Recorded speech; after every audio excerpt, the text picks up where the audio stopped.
As we get our cooperative off the ground, managing all the information like legal docs, meeting notes, brainstorming ideas can be overwhelming and tricky. I want to show you a tool called Google NotebookLM that I think will be really useful. It let us create a central hub for all our documents. Specifically, I'll show you how to upload a document, ask questions about it, and see exactly where the info comes from in the source. This will help us stay informed and find answers quickly.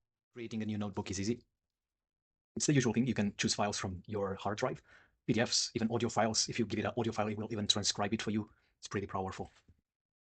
Very useful as well. You can connect it to your Google Drive and get Google Documents and Google Slides. You can feed the URL to a website, YouTube videos. It's amazing. You can also copy and paste text.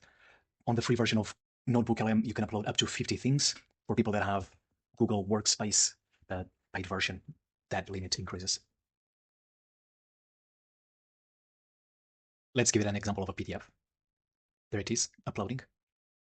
This PDF, I believe, is 34 pages long. We can also give it links to URLs. Let's add a new source. Scroll down, website URL, go and find the website, the URL, paste it. And what happens sometimes is that the link you give it might not be able to be recognized for some reason. That doesn't happen all the time, but it can happen. A way around that could be to get that information in a different way, like printing the web page. We can also give it links to YouTube videos. Here we have a almost 1 hour video conversation. Let's say that this is relevant.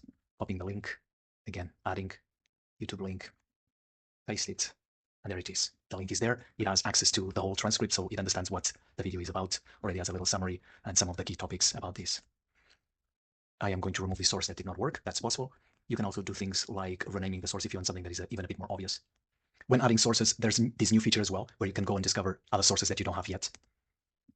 You can type the topic that you want to search about. And in this case, it was able to find a few things. I don't know if they are relevant or not, but it found 10 things about creating a cooperative in the UK, involving understanding of its core principles, navigating legal structures, etc. And of course, we can tick the ones that we are interested in to add them to the list of sources. Now that we have sources here, you can start asking questions. Before, let's quickly understand the following. We have 3 columns here for the sources for a chat. So this is going to be something similar to ChatGPT. You ask questions, you get some answers. But in this case, it's going to be answered just based on the sources that you give it. And we also have this column on the right-hand side, which we will explore in a little bit. For now, I'm going to hide it. And you can ask your very specific questions. There are a few questions already that you can use if you want. Let's say that I want to ask this. It gave us a very detailed answer. And the amazing thing about NotebookLM that we get here, but not with other tools, is the fact that I know where that little bit came from. Okay, gives me a little preview about what it is, but if I click on it, it's going to open the specific source, which is the PDF, not the YouTube video, and it's highlighting the specific part of that gave that answer over there. And if I would go somewhere else, again, I could click on any of these and it would open something else. This is really powerful. You can even imagine university students locating information like this when researching information from journal articles and etc., where they can pinpoint information more easily, but still be able to read the original and cite it properly. Quite powerful. Another important option is that when I have many sources, I can select only the ones that I want. So if I wanted it to answer questions just about the video, I could tick just that one. That's quite useful as well. You can also hide the sources column and have more space just for the chat. Keep one thing in mind, which is this answer here is temporary. It will go away eventually when you come out of NotebookLM, or if you refresh this, you'll start from scratch, okay? So keep that in mind. You can, however, save that answer to the notes, which we will check in a little bit. And also you can copy the information.